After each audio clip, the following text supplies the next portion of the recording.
The sea was quiet, holding its breath as if the world itself sensed something powerful approaching. Suddenly, dark waves began to rise, and from the deep waters, a great beast emerged, Revelation 13:1. It had 7 heads and 10 horns, and upon its horns were 10 crowns, with names of blasphemy written upon its heads. The people watching from the shore were terrified and mesmerized at the same time. As the beast moved forward, its body became visible, and the description of the prophecy was unmistakable. Its body was like a leopard, its feet like a bear, and its mouth like a lion, Revelation 13:2.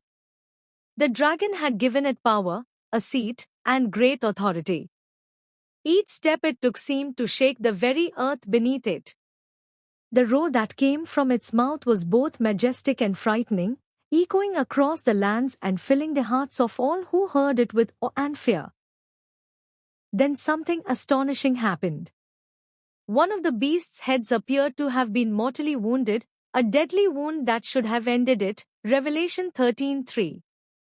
Yet, before the eyes of all the people, the wound healed, restoring the beast to its full power.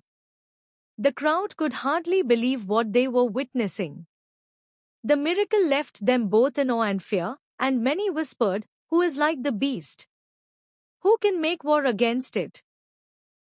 The beast continued to move across the land, its every action fulfilling the ancient prophecy. It was not just a creature, but a symbol of immense power and authority, a warning of the forces that would rise during the final days.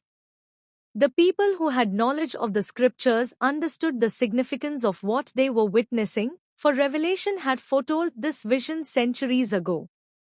Even as the world marveled, a small group of believers knew the truth. They understood that the beast's rise marked the unfolding of God's prophetic plan, and that judgment and events beyond human comprehension were now beginning to unfold.